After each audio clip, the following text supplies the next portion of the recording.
قرآن مجید متقیوں کے لیے سراپا ہدایت ہے۔ متقی کون ہیں؟ اللہ تعالیٰ جل شانہ نے قرآن مجید کے اندر متقین کی صفات بیان فرمائے۔ ان کی ایک خوبی تو یہ ہے، الذین یؤمنون بالغیب، وہ بن دیکھے مانتے ہیں۔ دوسری خوبی وَيُقِيمُونَ الصَّلَاةَ، نماز قائم کرتے ہیں۔ ان دونوں پر مفصل گفتگو پچھلے دروس میں آپ سماعت کر چکے ہیں۔ متقیوں کی تیسری خوبی وَمِمَّا رَزَقْنَاهُمْ يُنْفِقُونَ، ہم نے جو ان کو عطا کیا وہ اس سے خرچ کرتے ہیں۔ کس سے خرچ کرتے ہیں؟ جو ہم نے ان کو دیا۔ مالک کی کیسی کرم نوازی، خود دے کر عطا کر کے پھر کہتا ہے مجھے قرض دے دے، اور پھر اگر تم مجھے دو گے تو میں اس کے بدلے میں تجھے کئی گنا عطا کروں گا۔ کیسا سودا ہے اور کتنا نفع بخش سودا ہے۔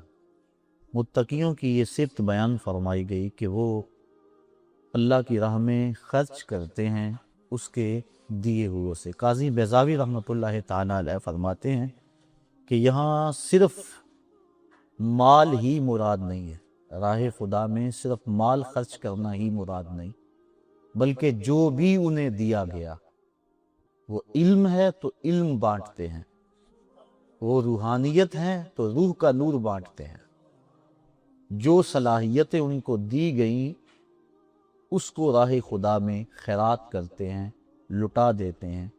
تو جو راہ خدا میں خرچ کیا جائے خرچ کرنے سے کم نہیں ہوتا۔ عقل انسانی کہتی ہے کہ اگر تم مال راہ خدا میں دو گے تو کم ہو جائے گا، لیکن اللہ تعالیٰ غنا کا وعدہ دیتا ہے کہ تم میرے راستے میں دو گے تو میں اور بڑھا دوں گا۔ تو جن کو اس کے وعدے پہ یقین ہے تو وہ راہ خدا میں لٹاتے رہتے ہیں، اور لٹانے سے کبھی کم نہیں ہوا۔ میں مثال دیا کرتا ہوں کہ پرانے دور میں پانی نکالنے کے لیے کنویں ہوا کرتے تھے، بعد میں مختلف ذرائع پانی کو نکالنے کے لیے آ گئے، ہینڈ پمپ آ گئے، ٹیوب ویل آ گئے۔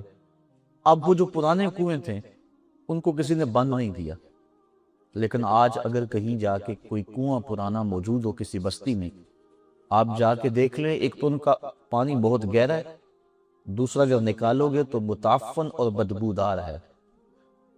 اس کو کسی نے بند نہیں کیا تو وہ خود بخود پانی رک کیوں گیا اور خود وہ متعفن اور بدبودار کیوں ہو گیا؟ تو جب کنواں اپنا فیض باہر دیتا تھا نیچے سے سوتے پھوٹتے تھے، جتنا باہر دیتا تھا اللہ روز اسے عطا کرتا تھا، اور جب اس نے باہر دینا چھوڑ دیا تو اس کو جو ملتا تھا وہ بھی بند ہو گیا، اس کے سوتے خشک ہو گئے۔ اب نہ اس میں تازگی رہی، نہ ٹھنڈک رہی، نہ برودت رہی، اور نہ اس کے اندر وہ پاکی رہی۔ تو اگر راہ خدا کے اندر دیتے رہو گے اللہ تمہیں عطا کرتا رہے گا، اور اگر ہاتھ روک لو گے تو پھر وہ جو مال رکا ہوا ہے، جس طرح کنویں کا رکا ہوا پانی متعفن اور بدبودار ہو جاتا ہے تو یہ مال وبال بن جاتا ہے، اور قیامت کے دن مختلف صورتوں کے اندر ظاہر ہوگا۔ سانپ کی صورت کے اندر بندے کو ڈسے گا اور کہے گا آنا کنزوں کا، آنا مالوں کا، میں تیرا خزانہ ہوں، میں تیرا مال ہوں، جس کو تو سنبھال سنبھال کے رکھا کرتا تھا۔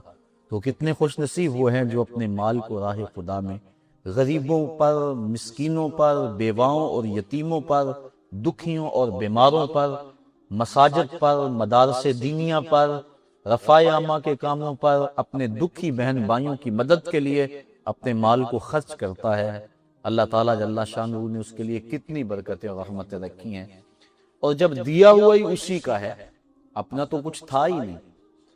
حضرت ابو دہدہ رضی اللہ تعالیٰ عنہ ایک صحابی، جب یہ آیت کریمہ نازل ہوئی کہ من ذا الذی یقرض اللہ قرضا حسنا، کون ہے جو اللہ کو قرض حسنہ دے، تو وہ حضور کی خدمت میں حاضر ہوئے۔ عرض کی حضور کیا اللہ نے واقعی ہم سے قرض مانگا ہے؟ فرمایا ہاں اللہ نے ہم سے قرض مانگا۔ تو انہوں نے حضور کا ہاتھ پکڑا اور ایک سمت لے کر چل دیے۔ آگے ایک باغ تھا جس میں کھجوروں کے 600 درخت تھے، وہ حضرت ابو دہدہ کی ملک تھا اور اس کے اندر ہی ان کی رہائش تھی، کل اثاثہ اور سرمایہ ان کا وہی باغ تھا۔ تو پھر پوچھا حضور کہ اللہ نے واقعی ہم سے قرض مانگا ہے؟ حضور نے فرمایا ہاں اللہ نے ہم سے قرض مانگا ہے۔ کہا پھر آپ گواہ بن جائیے اس سودے کے، یہ باغ میں نے اللہ کو قرضے میں دے دیا، اور اب اس باغ کے اندر داخل نہیں ہو رہے بلکہ باہر کنارے پہ کھڑے ہو کے اپنے بچوں کو اور اپنی بیوی کو آواز دیتے ہیں، یا امت دہدا، اے دہدا کی امی، بچوں کو لے کر جلدی باہر آ جاؤ، یہ باغ اب ہمارا نہیں رہا، میں نے اللہ کو دے دیا۔ اب وہ پاک باز خاتون، اس کا جذبہ دیکھیے، اس نے جلدی جلدی سامان سمیٹا، جلدی جلدی بچوں کو لیا اور باغ سے باہر آ رہی ہے۔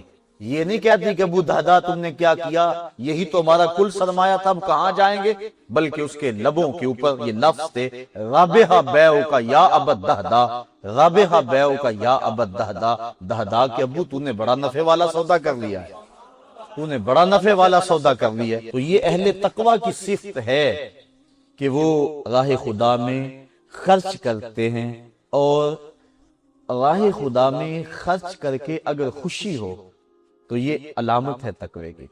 بعض وقت مجبوراً خرچ کرنا پڑ بھی جاتا ہے، ریا کے لیے، نمائش کے لیے، لیکن وہ جو اللہ کی راہ میں خرچ کرتے ہیں محض اللہ کی رضا کے لیے، اور جب اللہ کی رضا کے لیے خرچ کیا جائے تو پھر قلب کو فرحت ملتی ہے، اور خصوصاً جب انسان پوشیدگی سے خرچ کرتا ہے۔ یہ بات ذہن میں رکھیں، راہ خدا میں پوشیدگی سے خرچ کرنے کا بھی حکم ہے اور اعلانیہ خرچ کرنے کا بھی حکم ہے، لیکن جہاں کسی شخص کی عزت نفس کا سوال ہو وہاں خفیہ خرچ کرنا اعلانیہ خرچ کرنے سے کئی درجے فضیلت رکھتا ہے، اور جہاں ترغیب مقصود ہو وہاں اعلانیہ خرچ کرنا زیادہ فضیلت رکھتا ہے۔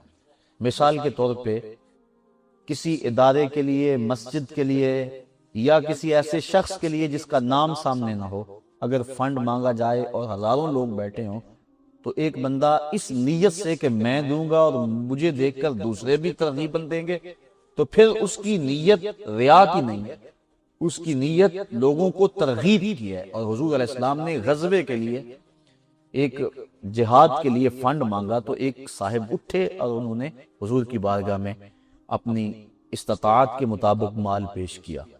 جب وہ اٹھے تو ان کے دیکھا دیکھی کافی لوگ اٹھے، انہوں نے مال پیش کیا۔ اس موقع پہ حضور نے ارشاد فرمایا، من سنّا فی الاسلام سنتاً حسنہ، جس نے اسلام میں اچھا طریقہ رائج کیا تو اس کو اس کا ثواب ملے گا، اور جو اس کو دیکھ کے عمل کرتے ہیں ان کا ثواب بھی ان کو ملنے کے ساتھ ساتھ اس کے نامہ مال میں بھی درج کر دیا جائے گا۔ تو اگر یہ مقصد ہو، لیکن یہاں کسی کی ذات کا مسئلہ ہو، محلے میں کوئی غریب ہے، بیوہ ہے، یتیم ہے، تو اگر ان کو اعلانیہ دیا تو پھر ان کی عزت نفس مجروح ہوگی، اس لیے وہاں حکم یہ ہے کہ وہاں خفیہ دیا جائے۔ آج کل تو رواج بن گیا ہے نا، کسی کو عید کے موقع پہ آٹے کا ایک پیکٹ بھی دینا ہوتا ہے تو اخبار نویسوں کو بلایا جاتا ہے، فوٹوگرافر کو، کہ ہماری تصویر کھینچو، اخبار پہ لگے کہ ہم غریب کو دے رہے ہیں۔ غریب کی غربت کا اشتہار لگایا جاتا۔ اللہ کے محبوب علیہ السلام ارشاد فرماتے ہیں 7 اشخاص ایسے ہیں قیامت کے دن جب کوئی سایہ نہیں ہوگا اللہ انہیں اپنے عرش کا ٹھنڈا سایہ نصیب فرمائے گا۔ ان میں سے ایک شخص فرمایا رجل تصدق بصدقۃ فاخفاها حتى لا تعلم شماله ما تنفق يمينه، کہ جس آدمی نے صدقہ کیا اور ایسے خفیہ انداز میں کیا کہ دائیں نے خرچ کیا، بائیں ہاتھ کو خبر نہ ہو سکی۔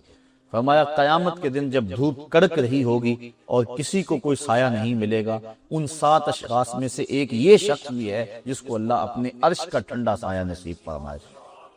تو خفیہ کسی کی اعانت کرنا ایک تو ریا کا شائبہ ختم ہو جاتا ہے، اور ویسے بھی ریاکاری کو شرک اصغر کہا گیا ہے۔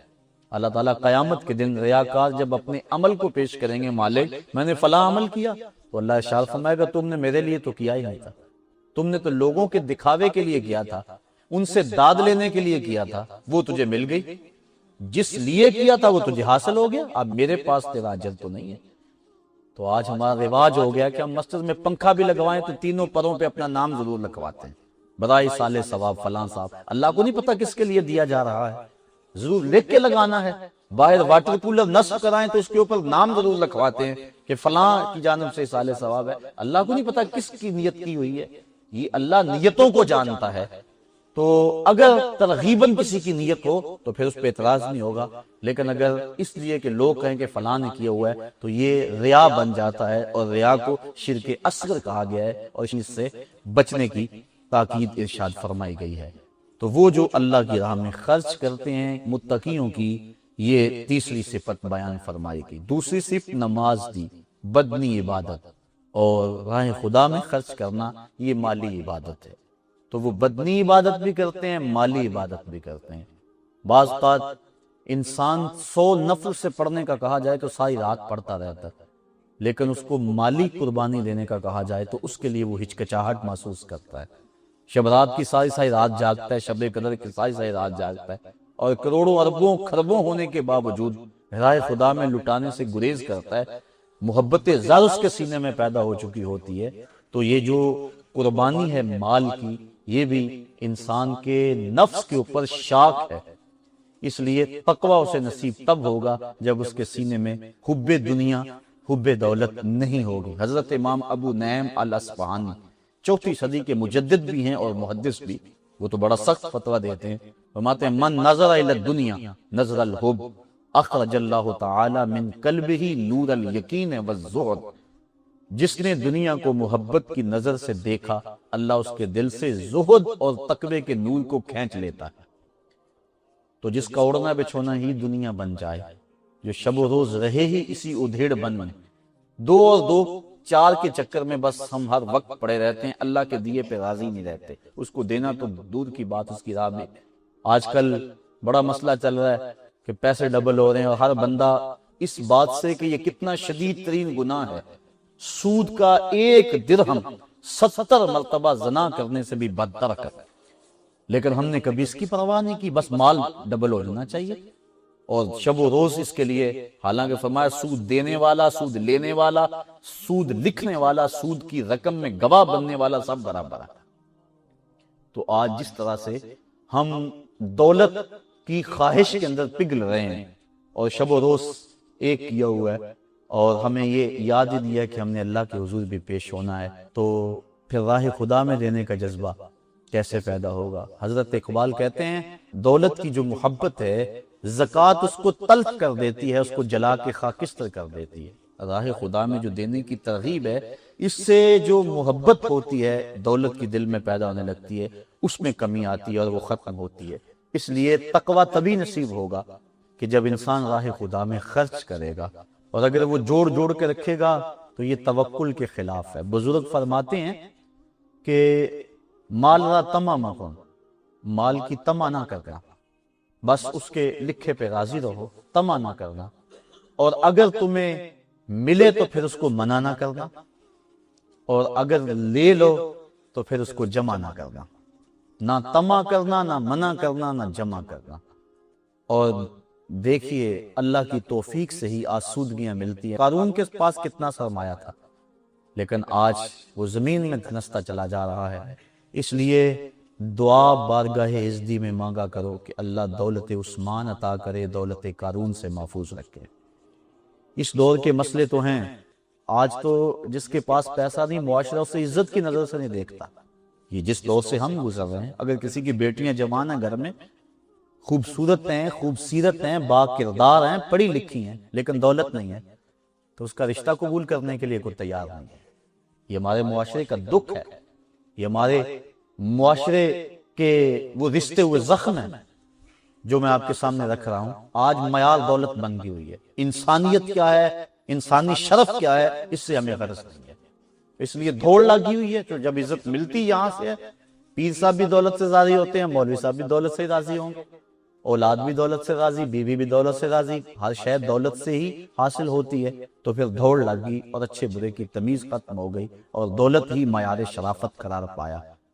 تو بہرحال اللہ تعالیٰ جل شانہ کی بارگاہ سے آسودگی مانگنی چاہیے، دولت ضرور مانگیں، لیکن ساتھ یہ اللہ کی بارگاہ میں ضرور کریں مالک دولت عطا فرما، لیکن دولت قارون نہ بلکہ دولت عثمان عطا فرما دے، جو راہ خدا میں لوٹانے کے جذب سرشار رہے اور دولت کی محبت دل میں جاگزین نہ ہو۔ متقین کی یہ دوسری صفت ہے۔ تیسری صفت کہ وہ اللہ کی راہ میں جو اللہ نے اسے عطا کیا سو خرچ کرتے ہیں۔ والذین یؤمنون بما انزل الیک وما انزل من قبلک، اور اے حبیب جو آپ پر نازل ہوا اس پر بھی اور آپ سے قبل جو نازل ہوا اس پر بھی ایمان لاتے ہیں۔ بن دیکھیں مانتے ہیں، ایک صفت ان کی ہے، دوسری صفت ان کی یہ نماز قائم کرتے ہیں، اور تیسری صفت ان کی اللہ کے دیے ہوئے سے خرچ کرتے ہیں، اور چوتھی صفت والذین یؤمنون بما انزل الیک، آپ پر جو بھی نازل کیا گیا، یہاں صرف قرآن نہیں کہا گیا بلکہ جو بھی نازل کیا گیا وہ وحی خفی ہے یا وحی جلی ہے، وحی مطلوب ہے یا غیر مطلوب ہے، وہ قرآن ہے یا حدیث ہے۔ حضور نے ارشاد فرمایا کہ قرب قیامت میں لوگ کہیں گے، نسائی شریف کی روایت ہے کہ حلال وہی ہے جو اللہ نے حلال کیا، حرام وہی ہے جو اللہ نے حرام کیا۔ فما انما اوتیت القرآن ومثلہ معہ، مجھے قرآن بھی دیا گیا اور قرآن جتنے اور علم بھی میرے سینے میں رکھے گئے، اور جس کو میں حرام قرار دے دوں وہ اللہ تعالیٰ کا حرام قرار دیا ہوا ہے، اور جس کو میں حلال قرار دے دوں وہ ایسی ہے جس کا اللہ نے حلال قرار دیا۔ اس لیے صرف قرآن مجید پہ ایمان کی تاکید نہیں ہے، اور متقیوں کی صفات بیان کرتے ہوئے یہ نہیں کہا کہ وہ قرآن کو مانتے ہیں، کہا اے حبیب آپ کی زبان سے جو بھی نکلا، جو بھی آپ پہ نازل ہوا، سب کو مانتے ہیں، تیری زبان کے ایک ایک لفظ پہ یقین رکھتے ہیں۔ اور آقا کریم علیہ السلام نے ارشاد فرمایا میری زبان سے حق کے علاوہ کچھ نہیں نکلتا۔ جب حضور گفتگو کرتے تھے ایک صحابی لکھ لیتے تھے، بعض نے کہا کہ حضور کبھی غصے میں بھی ہوتے ہیں، کبھی حضور مزاح میں بھی ہوتے ہیں، بعد میں آنے والے تو نہیں یہ کیفیت معلوم کر پائیں گے کہ یہ بات غصے میں کہی گئی ہے یا یہ بات حالت مزاح میں کہی گئی ہے، تو آپ نہ لکھا کرو۔ انہوں نے لکھنا چھوڑ دیے۔ اگلے دن اللہ کے محبوب علیہ السلام جب گفتگو فرمائی تو دیکھا کہ آج ان کا قلم حرکت میں نہیں ہے، فرمایا لکھتے نہیں ہو؟ عرض کی حضور مجھے روک دیا گیا کہ حضور کبھی غصے میں ہوتے ہیں، کبھی حضور مزاح میں ہوتے ہیں، اور تم لکھ لیتے ہو، بعد میں آنے والے اس کا ادراک نہیں رکھ پائیں گے۔ آقا کریم علیہ السلام نے فرمایا اکتب فوالذی نفسی بیدہ ما خرج منی الا الحق، فرمایا لکھو مجھے قسم ہے اس رب کی جس کے قبضے میں میری ذات ہے، میری زبان سے حق کے علاوہ کچھ نہیں نکلتا۔ اور نکلے بھی کیسے؟ جب خدا نے فرمایا وما ینطق عن الہوی ان هو الا وحی یوحی، میرا نبی اپنی مرضی سے نہیں بولتا، جو خدا کہتا جاتا ہے نبی بولتا چلا جاتا۔ تو حضور اللہ کی رضا کے بغیر ایک حرف بھی زبان سے نہیں نکالتے، اس لیے جو بھی حضور کہیں وہ دین ہے، حضور کے کہنے سے دین بنتا ہے، حضور کے بولنے سے دین بنتا ہے، حضور کے عمل سے شریعت بنتی ہے۔ اس لیے یہ نہیں کہا کہ صرف وہ حضور کے سینے پہ نازل ہونے والے قرآن مجید پہ ہی ایمان رکھتے ہیں، کہ حبیب آپ پر جو بھی نازل ہوا اس پر ایمان لاتے ہیں۔ وما انزل من قبلک، اور آپ سے قبل جو نازل ہوا، تورات، زبور، انجیل، صحف ابراہیم، صحف موسیٰ، 3 کتابیں اور 100 صحیفے کم و بیش، تو یہ جو کچھ نازل ہوا ان سب پر وہ ایمان اور یقین و اذعان رکھتے ہیں۔ من قبلک کہا، من بعدک نہیں کہا۔ معلوم ہوا کہ حضور کے بعد کوئی نبی نہیں آنا تھا، حضور کے بعد کوئی رسول اور پیغمبر نہیں آنا تھا، اس لیے کہا جو آپ سے قبل نازل ہوا اس پہ یقین رکھتے ہیں، اس پہ ایمان لاتے ہیں۔ اور بعدک نہیں کہا تو حضور کی ختم نبوت پر یہ بہت بڑی دلیل ہے کہ اللہ تعالیٰ نے کہا وہ متقی وہ ہیں جو آپ پر جو نازل ہوا اس پر ایمان لاتے ہیں، اور آپ سے قبل جو نازل ہوا اس پر ایمان لاتے ہیں۔ حضور سے قبل جتنی بھی کتابیں نازل ہوئیں ہمارا یقین ہے وہ اللہ کی سچی کتابیں، تورات، زبور اور انجیل اور باقی صحیفے، وہ حضرت موسیٰ علیہ السلام پہ اترے، حضرت شیس علیہ السلام پہ اترے، حضرت ابراہیم علیہ السلام پہ اترے، اور دیگر انبیاء علیہ السلام پہ جو صحائف وقتاً فوقتاً نازل ہوتے رہے، وہ اب ہمارے پاس وہ موجود نہیں ہیں۔ اور جو انجیل، زبور یا تورات مختلف کتابیں جو موجود بھی ہیں وہ اپنی اصلی صورت میں موجود نہیں ہیں، بلکہ ان کے اندر تحریف ہو گئی ہے۔ یہود و نصارہ نے ان کے اندر کمی بیشی کی ہے، اپنی خواہشات نفس کو شامل کر دیا ہے۔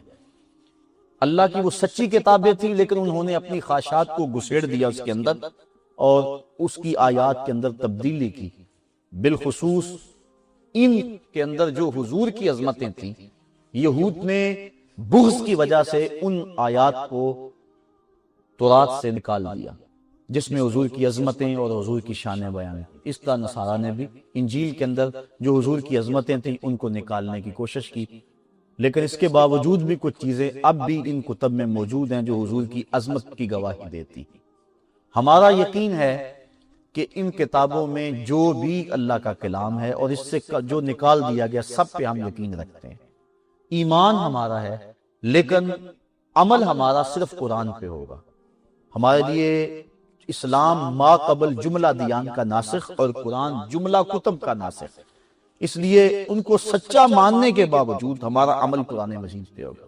جس طرح باقی جتنے بھی اللہ کے نبی ہیں ہم سب کو اللہ کا سچا نبی مانتے ہیں، بلکہ علماء نے یہاں تک تاکید فرمائی کہ یہ نہ کہو کہ 1,24,000 بلکہ 1,24,000 کے ساتھ کم و بیش کا لفظ ضرور استعمال کر لو۔ کیوں کہ یہ تو پکی اور قطعی بات نہیں ہے کہ 24,000 ہیں۔ اگر 24,000 سے کم ہیں تو کچھ ایسے لوگ کہ جو نبی نہیں تھے، غیر نبی تھے، ان کی نبوت کا اقرار کیا، یہ بھی کفر تھا۔ اور اگر 24 سے زائد ہیں اور تم نے 24 تک حصر کر دیا اور جو 24 سے زائد ہیں تو پھر ان کی نبوت کا انکار لازم آیا۔ اس لیے جتنے بھی ہیں علم خدا میں ہیں، ہمیں قطعاً اس کا علم نہیں ہے کہ ان کی جو ہے وہ تعداد کتنی ہے، اندازہ ہے۔ تو اس لیے سب اللہ کے سچے رسول ہیں، سب کو مانتے ہیں اور سب پر یقین رکھتے ہیں، لیکن ہم عمل شریعت رسول صلی اللہ علیہ وسلم پہ کرتے ہیں۔ دوسری بات، اللہ کی جتنی بھی کتابیں ہیں، صحف اور پچھلی 3 کتابیں اور قرآن مجید، اللہ کا کلام ہونے میں برابر ہے۔ یہ بات ذہن میں رکھیں۔ یہ جو کہا جاتا ہے قرآن مجید افضل ہے، تو افضل کس معنی میں ہے؟ باقی جو کتابیں تورات، زبور، انجیل، وہ بھی تو اللہ کی کتابیں اور وہ بھی اللہ کا کلام، اور یہ بھی اللہ کا کلام۔ تو اللہ کا کلام آپس میں ایسا ہو سکتا ہے کہ کوئی افضل ہو اور کوئی مفضول ہو؟ وہ تو اللہ کا کلام ہے۔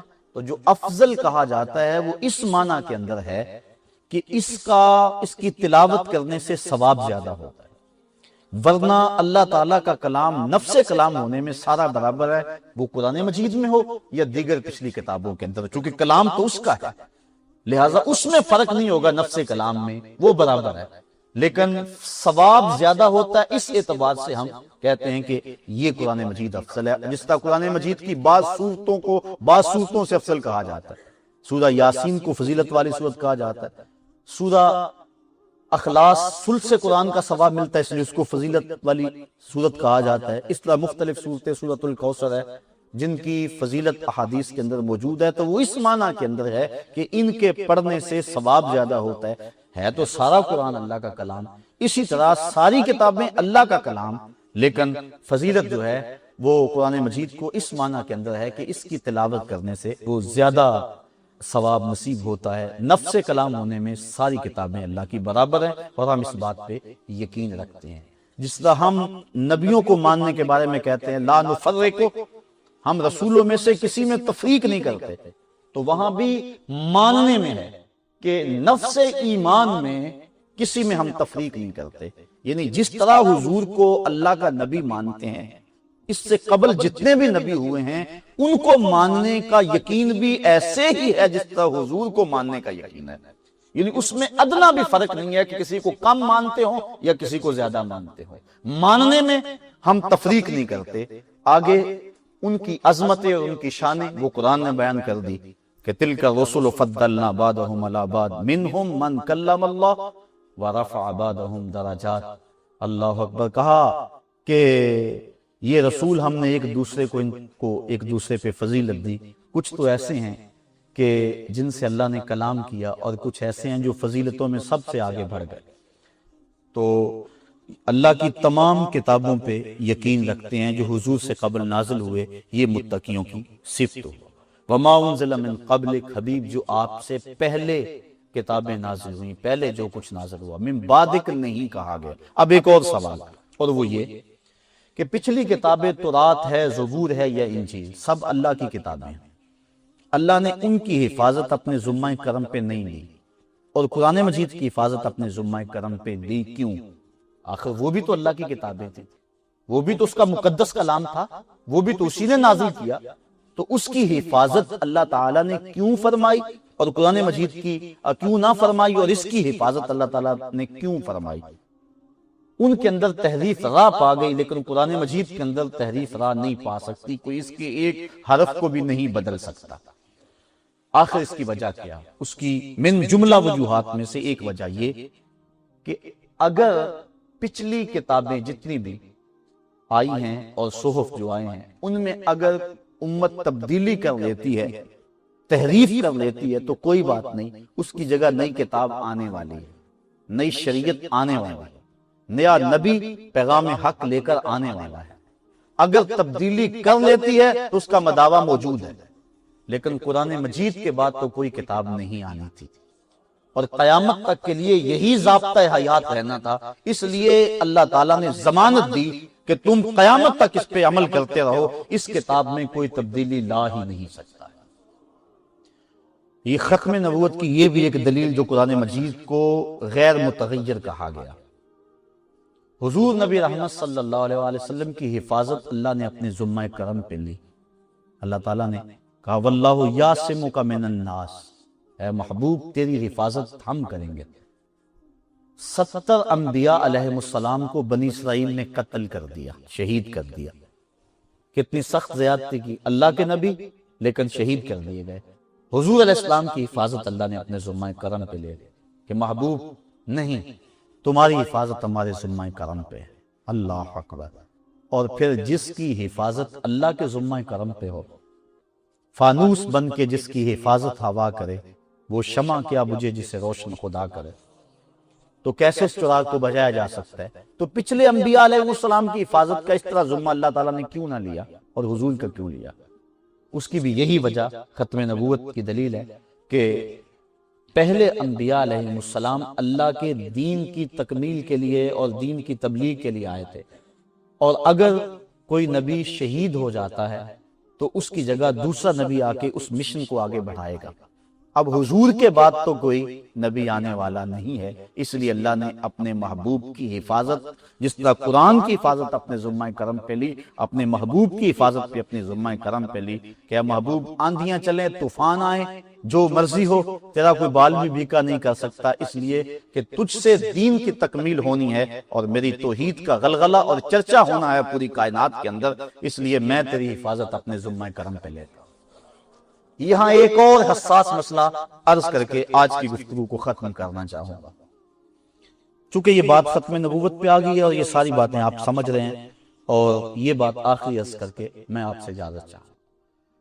اللہ تعالیٰ کے محبوب حضور نبی رحمت صلی اللہ علیہ وسلم نے 40 سال تک اعلان نبوت نہیں کیا، اس کے بعد حضور نے اعلان نبوت کیا۔